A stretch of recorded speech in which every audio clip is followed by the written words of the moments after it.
Welcome back to another episode of Exclusive Insights with the Oil and Gas Service Provider Association of Nigeria, OXPAN. Today, I have with me the Vice President, Mr. Lawal Kamaldeen. Thank you for joining us, sir. Thank you very much. It's good to be here. All right. For our audience who are just tuning in and joining the conversation, please give them an insight into what we'll be discussing today. Okay, thank you very much. We have been discussing the issue of downstream activities, especially as related to Dangote Refinery and the issue with the organized union, the NOPENG and the PTD. So we are going to be giving Nigeria the update of what is actually happening there so that Nigeria can really know what is the situation of things as regard to this issue between the Dangote Refinery and the union. Thank you. All right, sir. I'm very sure our audience who have tuned in and have been joining the conversation are curious to know. Yeah, the current situation in the refinery is that the illegal collections of these union dues have resumed, which is very, very worrisome. Initially, we had the directive from the Dangote Refinery that anybody that want to procure petroleum PMS should do that through the CNG trucking system. But as at yesterday, which is 23rd of September, they have relaxed that policy. They've allowed the marketers to start using their private trucks, to be conveying this petroleum product. And then the main concern is that having started this this process, they've started the illegal collections they used to be collecting. As at this morning, if you want your truck cannot move out of the refinery if you don't pay 75,000 naira to the union, which is on the high side. I read it from when the Dangote Refinery was giving the situation of things as regard to that illegal collection, which it quoted 50,000 naira. It wasn't 50,000 naira, it is 75,000 naira. As at this morning, I've paid that money to one of my trucks that's coming out of the refinery. So it's 75,000 naira they are collecting, and it's very, very uncalled for. It's high level of corruption that is there to stop, and that's why we are, calling on Nigerians to know what is happening. If NOPENG is fighting Dangote Refinery, they are not doing that for the interest of the workers. They are not doing that for the interest of Nigeria. They are doing that for their own personal interest. Thank you. There's so many talks about this union being controlled by one person and being a supposed fake union. Now, I want you to shed light on this. And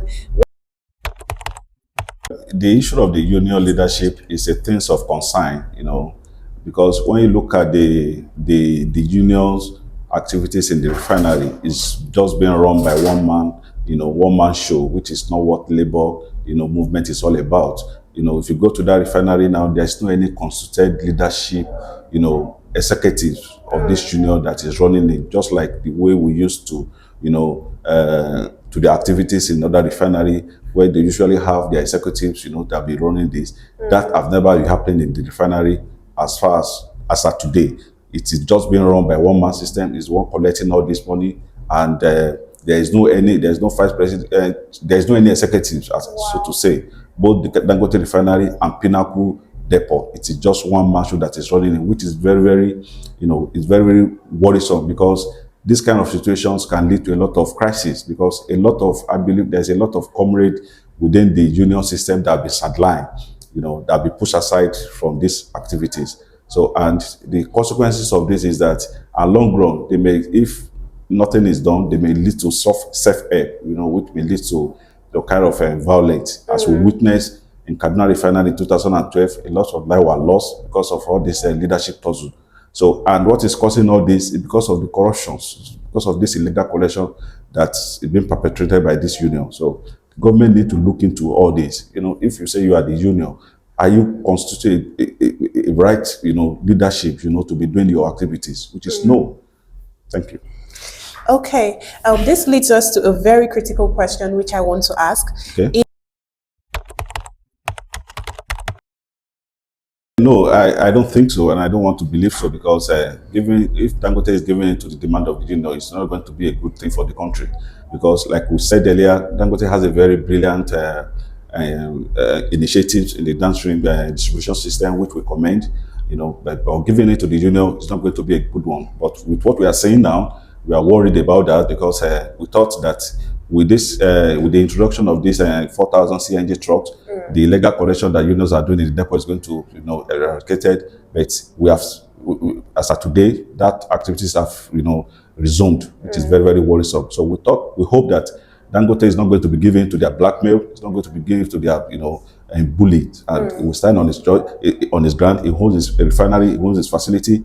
He should not allow the union to be, denting the image of that refinery the way they do to the Nigerian refinery, Port Harcourt, Kaduna, and Warri refinery. Thank you. All right, sir. We also want to know.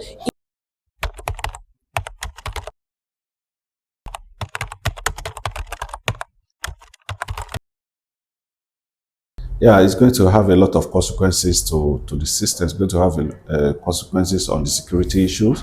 It's going to have consequences on the price of petroleum product to the end user, and even the reputation of the Dangote Refinery. Look out from the aspect that if these illegal activities of these unions continue, we are aware that there's a lot of good comrade within the system of NOPENG, within the system of the PTD, that are being sidelined, that are being pushed aside by this cabal, by this few individual that is running the system. So, and if the situation is not quickly contained, and addressed, these people may resort to self-help, which may lead to some kind of security, concern, as we witnessed in Kaduna Refinery in 2012, where a lot of life were lost in the refinery. I was there. So we don't want such things to repeat itself in Dangote Refinery, because it's a pride of Nigeria.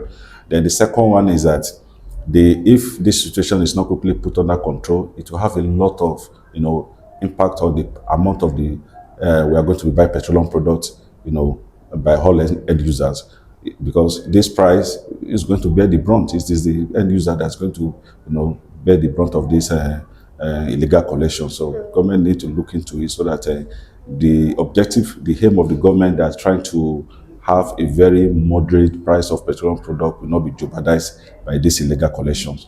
Then the other one is that the Dangote Refinery itself, with this kind of, we see Dangote as a symbol of excellence, in the oil and gas industry in Nigeria. We don't expect this kind of illegal activities to be going on within that premises. It's not going to be a good one. If juniors are doing this kind of illegal collections, it's not going to be a good one for the refinery reputation as well. So before we go, for our audience who have tuned in so far and joined the conversation, are there any few words you would like to share with them? Yeah, like we said, we from Oil and Gas Service Providers Association of Nigeria, we took it upon ourselves, to be giving Nigeria the update of what is happening in downstream petroleum sectors, especially in Dangote Refinery, which is the pride of Nigeria, and we'll continue doing that. Over time, people have made to believe that, we heard union, we thought that they are fighting for the interest of the common people, which is definitely not. The activities of the unions have changed completely, especially in the downstream. That was how the running of Kaduna Port Harcourt Refinery, that was how they run the activity down completely. So we don't want such to repeat itself in Dangote Refinery. So we keep you updated. We continue giving you the information as this is unfolding. Thank you very much. All right. You've heard it directly from the Vice President, Mr. Lawal Kamaldeen of the Oil and Gas Service Providers Association of Nigeria. So stay tuned for more exclusive insights. Thank you for watching. Thank you.